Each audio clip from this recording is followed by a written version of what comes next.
This is You've Already Been Hacked, recorded on 6 March 2021.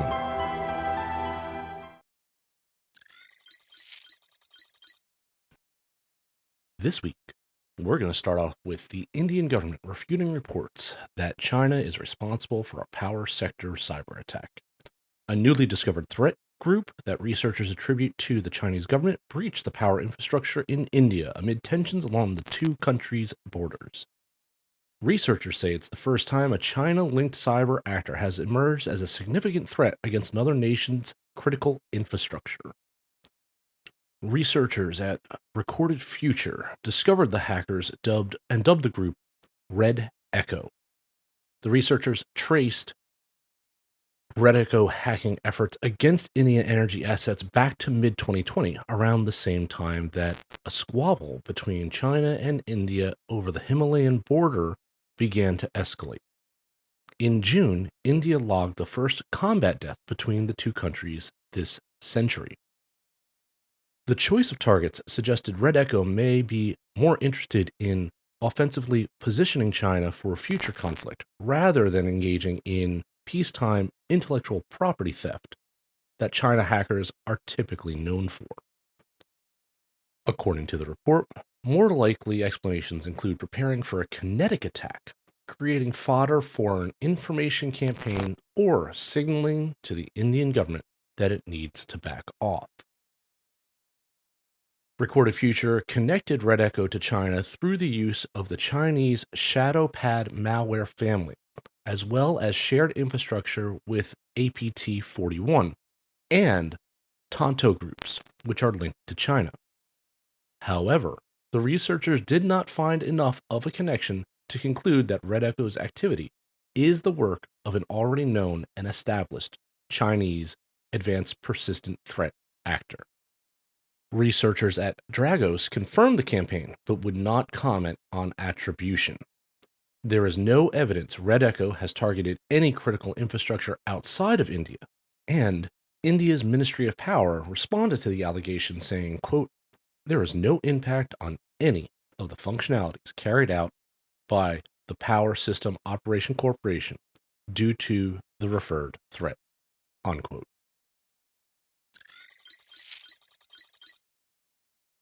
Oxford University's COVID research lab targeted by hackers. One of the world's top biological labs, one of whose renowned professors have been researching how to counter the COVID-19 pandemic, has been hacked. Oxford University confirmed this past week it had detected and isolated an incident at the Division of Structural Biology after Forbes disclosed that hackers were showing off access to a number of systems. The machines included are used to prepare biological samples, though the university said it couldn't comment further on the scale of the breach. It has contacted the National Cybersecurity Centre, or NCSC, a branch of the British intelligence agency GCHQ, which will now investigate the attack. A university spokesman said, "We have identified and contained the problem and are now investigating it further. There has been no impact on any clinical research, as this is not conducted in the affected area." Forbes was alerted to the breach by Hold Security Chief Technology Officer Alex Holden, who provided screenshots of the hackers' access to the Oxford University systems. They showed interfaces for what appeared to be lab equipment with the ability to control pumps and pressure. There were also times and dates on the Windows-based controls.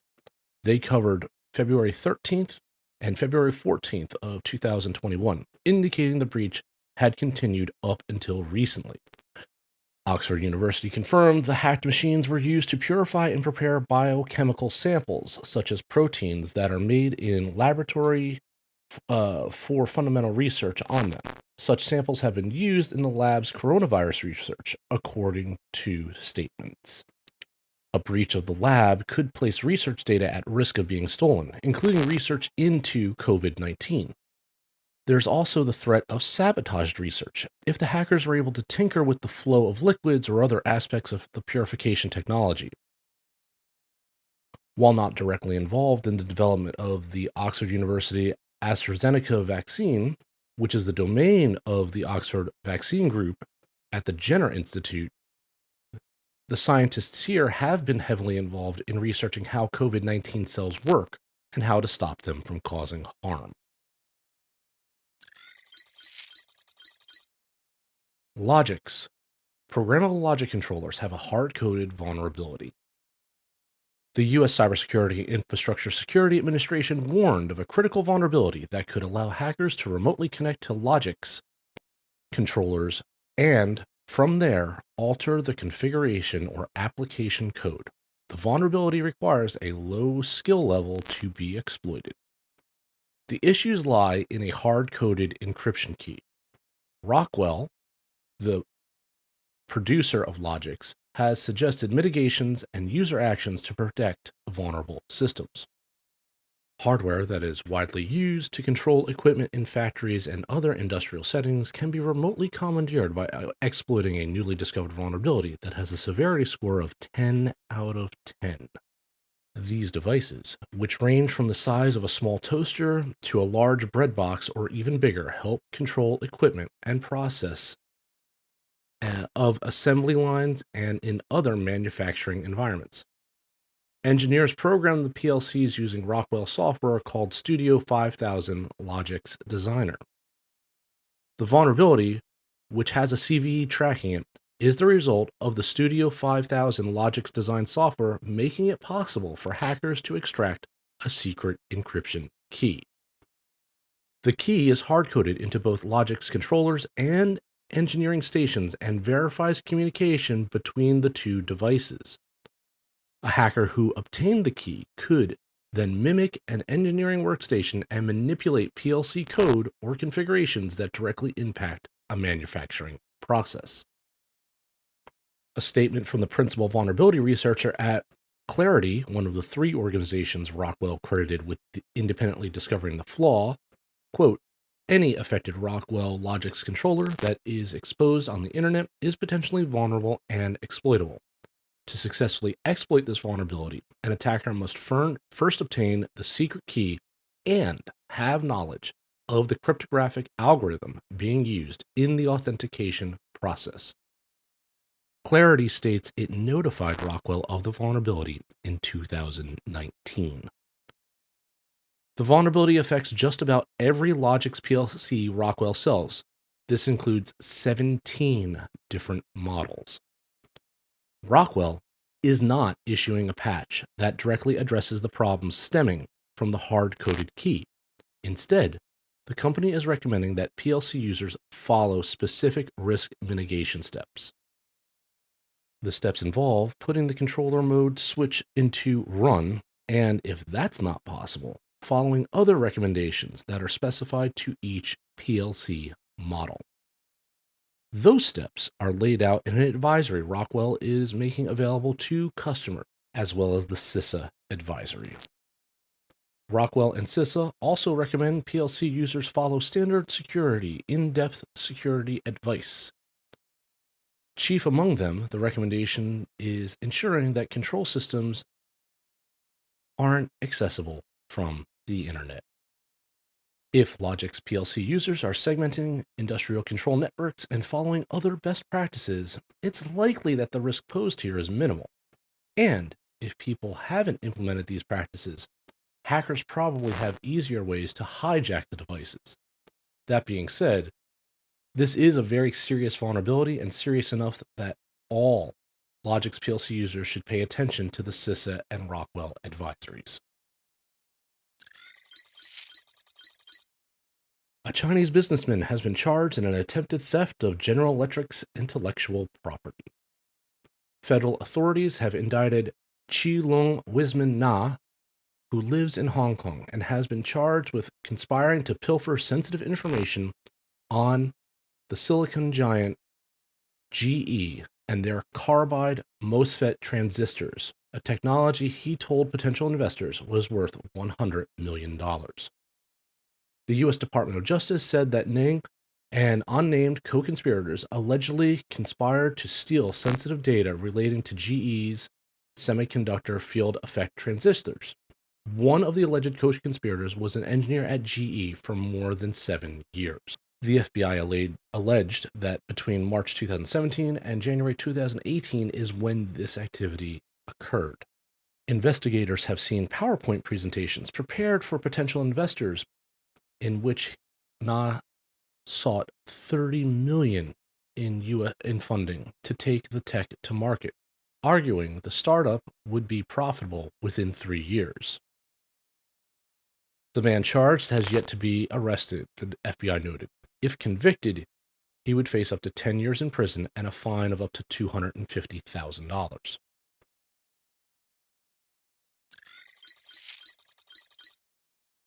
Microsoft has fixed an Exchange server flaw that is exploited by Hafnimo threat actor. Microsoft has warned that the Hafnim, a state-sponsored threat actor operating from China, has been exploiting 4 previously unknown vulnerabilities in Microsoft Exchange server software to gain access to networks of targeted organizations and exfiltrate data.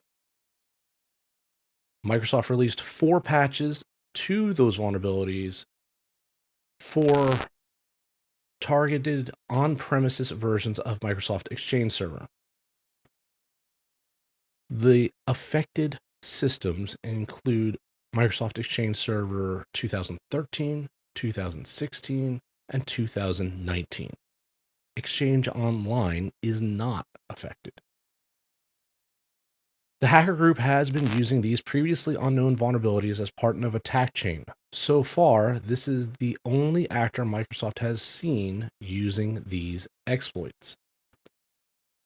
Its attacks are made up of 3 steps. First, the group gains access to the Exchange server either with a stolen password or by exploiting one of the server's 0-day vulnerabilities to appear as someone with legitimate access. Attackers then deploy a web shell so that they can remotely control the affected server. This remote access enables them to steal data from targeted organizations. Microsoft notes the group downloaded the Exchange offline address book from target systems and in doing so was able to access data about the target business and its users. Microsoft attributes this campaign to Hafnium with high confidence. This is the first time it's discussing Hafnium, a state-sponsored actor described as, quote, highly skilled and sophisticated, unquote.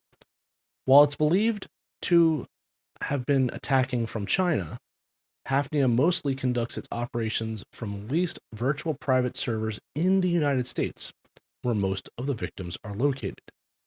And in my opinion, this is likely due to U.S. law and the ability to work in a very protected environment, because in order for the U.S. government to do anything, law enforcement would need to be able to get a search warrant in order to go after or look into these activities. Hafnium primarily targets U.S.-based organizations to steal data across industries. It has previously targeted law firms, infectious disease researchers, institutions of higher education, defense contractors, policy think tanks, and non-governmental organizations. Microsoft provides indicators of compromise, detection help, and advanced hunting queries in its write-up, so businesses can determine whether they've been targeted in this type of attack. The initial attack requires an untrusted connection to the Exchange server over port 443. As a mitigation, Microsoft notes organizations can protect against this by blocking untrusted connections or using a VPN to separate an Exchange server from external access. However, Microsoft notes this will only work in blocking initial access. If attackers already have access or can convince an admin to run a malicious file, it's possible they can launch other stages in the attack chain. Microsoft also noted that these exploits announced are not connected to the attacks related to the SolarWinds incident.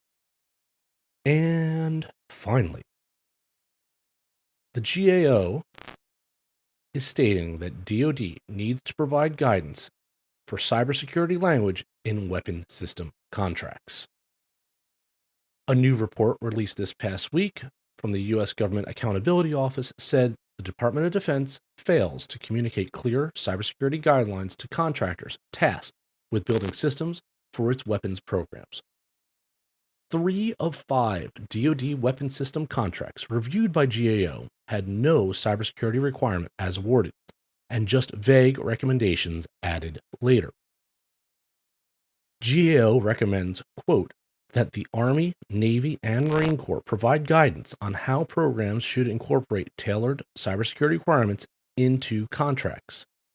Those contracts should define requirements, identify criteria for accepting or rejecting the work, and establish how the government will verify that requirements have been met, unquote.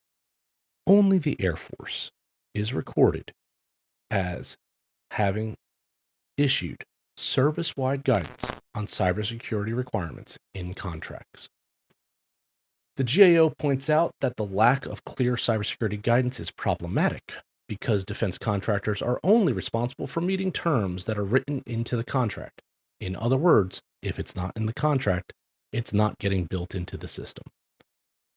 As part of the recommendations, GAO said that tailored cybersecurity requirements must be clearly defined in acquisition program contracts. The GAO also said that the Departments of Defense should establish criteria for accepting and rejecting contract work and how the government will verify that requirements are being met. The Defense Department has a vast network of sophisticated weapon systems that need to withstand cyber attacks in order to function when required. But the DoD also has a documented history of finding mission-critical security vulnerabilities within those programs due to what the GAO says is a lack of focus of weapon system cybersecurity. A GAO report from 2018 found that the DoD has historically focused its cybersecurity efforts on protecting networks and traditional IT systems. Since that report, the DoD has reportedly taken steps to make its network of high-tech weapon systems less vulnerable to cyber attacks. That's all for the news this week. I'm your professor of cyber risk. We'll talk again soon. If you like this podcast, share it with your colleagues and friends. Your support is how we are able to continue to make this content. Thank you.